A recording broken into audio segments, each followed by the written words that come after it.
C'est le film que je te recommande si tu dois regarder un seul film en français. C'est bien sûr Bonjour à toutes, bonjour à tous, j'espère que vous allez bien. Bienvenue dans une nouvelle vidéo. Aujourd'hui, on va parler de films et de séries à regarder si tu apprends le français, que tu sois niveau débutant, intermédiaire ou avancé. Je n'ai même pas besoin de préciser que regarder des films et des séries est un excellent moyen d'améliorer votre français parce que vous êtes immergé dans la langue, c'est un moyen de faire de la compréhension orale, de comprendre une culture, d'apprendre de nouvelles expressions, blablabla. Bla bla. Vous le savez. Les contenus que je vais vous proposer offrent une grande variété de genres, de thèmes, de styles comiques, dramatiques. Il y a des web-séries, il y a des films, il y a des séries visibles sur Netflix, sur YouTube.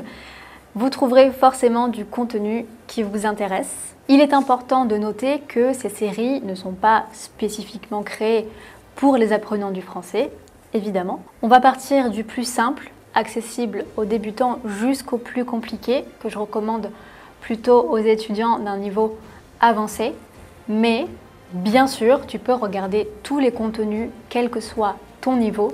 Si tu es débutant, tu peux très bien regarder une vidéo de contenu avancé avec les sous-titres dans ta langue.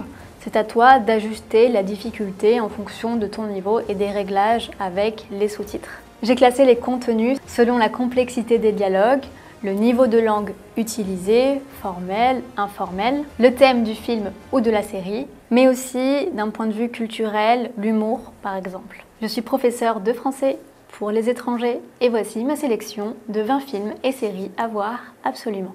Le premier, ou plutôt la première, puisque c'est une série, c'est Plus belle la vie. Plus belle la vie, c'est un feuilleton télévisé composé de, tenez-vous bien, 4666 épisodes, 18 saisons. Il paraît que tu serais sorti avec Mélodie Turman. Arrête, c'est Sybille qui t'a dit ça? Quand c'est pas du mytho, c'est vrai? Ouais.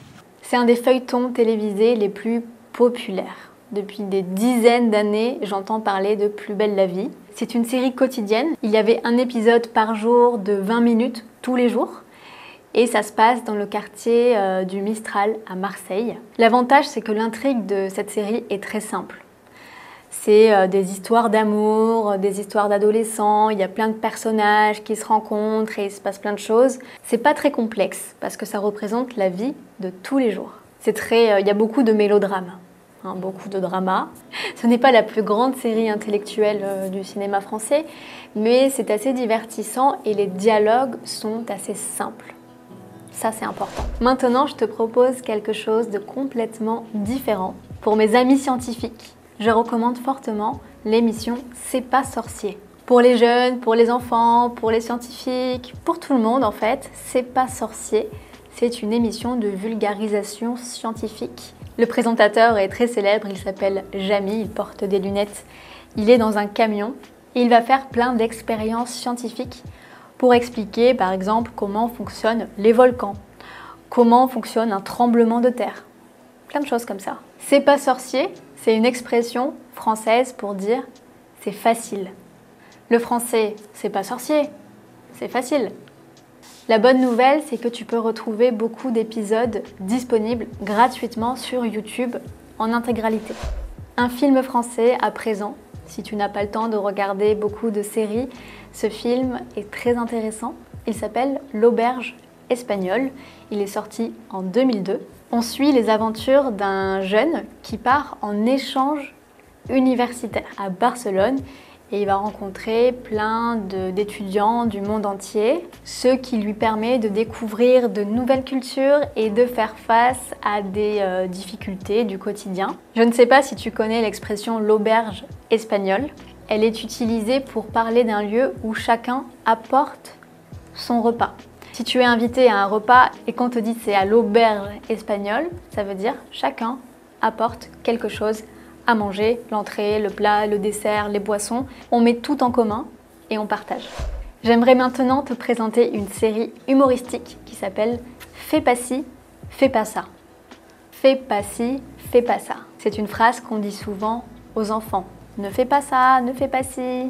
C'est une série géniale pour comprendre les différences culturelles entre deux familles françaises.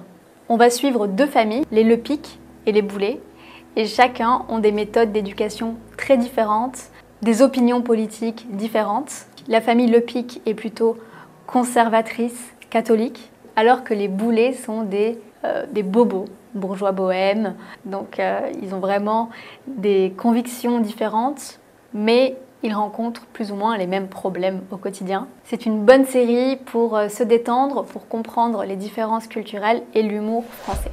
D'ailleurs, tu peux retrouver cette série sur la plateforme Lingopie. Tu pourras trouver une grande variété de contenus authentiques, des séries, des vidéos de cuisine, des films, avec des sous-titres interactifs. Ces sous-titres te permettent de cliquer sur le mot que tu ne comprends pas pour l'ajouter automatiquement à une liste de vocabulaire que tu pourras réviser plus tard. Et après avoir visionné la vidéo, tu peux retrouver cette liste et t'entraîner à mémoriser et à utiliser ces mots avec un système de flashcards.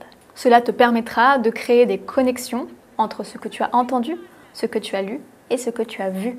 Si tu as des difficultés avec le débit de parole en français, tu peux baisser légèrement la vitesse pour faciliter la compréhension. Ce que j'apprécie particulièrement, c'est la transcription de la vidéo sur le côté qui te permet de lire et pourquoi pas de prononcer en même temps les paroles avec les personnages.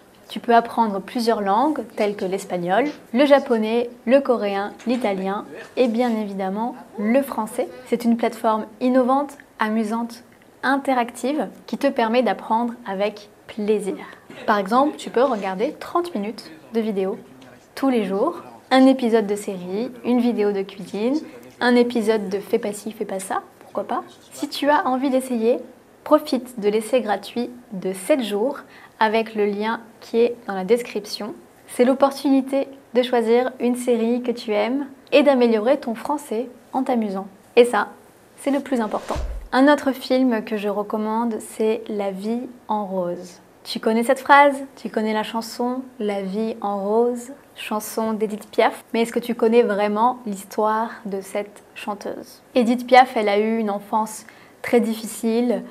Elle a commencé à chanter dans les rues de Montmartre pour gagner un peu d'argent. Et petit à petit, elle a atteint le succès, mais sa vie a été assez chaotique. C'est donc un film biographique qui retrace l'histoire de sa vie, de son ascension, de sa célébrité. Le film a remporté de nombreuses récompenses, il est vraiment magnifique. C'est l'actrice française Marion Cotillard qui interprète Edith Piaf. Elle a d'ailleurs reçu l'Oscar de la meilleure actrice pour ce rôle. Le village français. Le village français. Je n'ai pas encore eu le temps de regarder cette série, Le village français, mais on m'en a beaucoup parlé, en bien. C'est une série de guerres qui se déroule dans un petit village français pendant la Seconde Guerre mondiale. J'aime beaucoup les séries historiques. Je trouve que c'est toujours un très bon moyen de comprendre l'histoire d'un pays tout en se divertissant, mais aussi de comprendre le mode de vie de l'époque et donc d'aujourd'hui, puisque ça fait partie de notre histoire. Si je ne me trompe pas, je pense que tu peux trouver cette série sur Amazon Prime Video. On va augmenter un petit peu la difficulté. On va parler de ce célèbre film français qui s'intitule Le Dîner de cons. Un film intemporel, drôle, classique, sorti en 1998. Le concept est très simple. Il y a un dîner organisé et chaque participant doit apporter un invité spécial qu'il considère comme con. Quand on est con. Un dîner de cons. Vous ne connaissez peut-être pas le principe. Chaque invité amène un con. Oui, il est là. Oui. Il a une belle tête de vainqueur. Autrement dit, stupide, idiot, pour se moquer de lui. Évidemment, rien ne va se passer comme prévu. La situation va déraper et ça va donner lieu à des quiproquos et à des scènes mémorables, des scènes cultes que tout le monde connaît. La force de ce film, c'est les dialogues, c'est le scénario, les jeux de mots également. C'est pour ça que je l'ai classé dans un niveau intermédiaire avancé, parce qu'il faut bien comprendre les jeux de mots, les subtilités de la langue pour pouvoir comprendre l'humour. Parlons maintenant d'une série sur les relations hommes-femmes qui s'appelle Un gars, une fille. Gars qui veut dire le type, le mec. On va suivre un couple dans leurs aventures quotidiennes. Le couple, c'est Jean et Alexandra, interprétés par Jean Dujardin et Alexandra Lamy, ceux qui connaissent. Chaque épisode dure 5 minutes, pas plus. Et on va suivre toute l'étape depuis leur rencontre jusqu'à leur mariage. C'est assez facile à regarder, assez dynamique. Il y a pas mal de clichés sur les relations hommes-femmes. Je crois que la série date des années 90, 2000, mais les situations sont assez intemporelles et assez représentatives d'un couple français de base. Parlons maintenant de la référence en termes de films français. Un des films qui a eu le plus de succès récemment. Ce film est sorti en 2011. Il a eu un succès phénoménal en France et dans le monde entier. C'est le film que je te recommande si tu dois regarder un seul film en français. Il s'agit bien sûr d'Intouchables. Pour moi, c'est un des meilleurs films français, d'autant plus que l'histoire est inspirée d'une histoire réelle. C'est l'histoire d'une amitié improbable entre un aristocrate qui est tétraplégique, paralysé, et un jeune homme issu de la banlieue parisienne, interprété par Omar Sy, que tu connais probablement dans Lupin. Il va être embauché pour s'occuper de lui. Donc ça va donner lieu à un duo explosif. Le film aborde des thèmes intéressants tels que la différence de classe sociale, le handicap, l'amitié.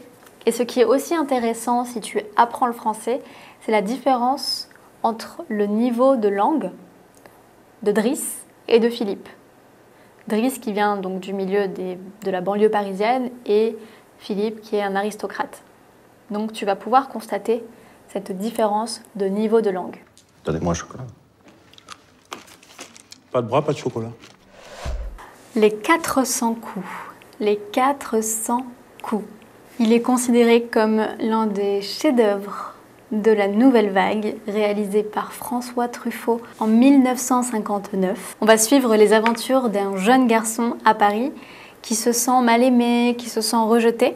Il est incompris par sa famille et par ses professeurs. Il va se rebeller, commencer à voler, donc il va avoir quelques ennuis avec la police. C'est un incontournable du cinéma français et particulièrement de la Nouvelle Vague. Vous avez là une immersion totale dans la vie parisienne des années 50. Ça peut être intéressant à voir. Un film que j'aime énormément, que j'ai regardé des dizaines de fois quand j'étais petite. Il est sorti en 2004. Il est intitulé Les choristes.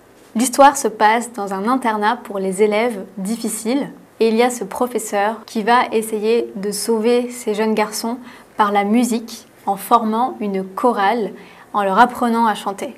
C'est un film très émouvant et ce que j'apprécie particulièrement, c'est la musique. Évidemment, c'est une chorale, donc ça chante et j'aime particulièrement les musiques de ce film qui sont très douces, très émouvantes. Et qui peuvent être également utiles si tu veux essayer de chanter en français. On reste dans les classiques, on reste dans la même époque. Amélie. En français, le titre du film, c'est Le fabuleux destin d'Amélie Poulain. Mais je sais qu'à l'étranger, il est connu sous le nom d'Amélie. Il est sorti en 2001 et il est réalisé par Jean-Pierre Jeunet. Tu apprécieras ce film pour son univers très poétique.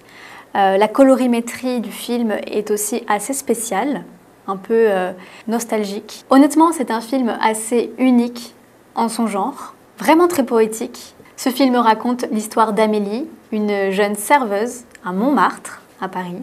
Donc les décors évidemment sont magnifiques, on est au cœur de Montmartre. Amélie décide de changer la vie des gens en faisant des petits tours bienveillants, secrets.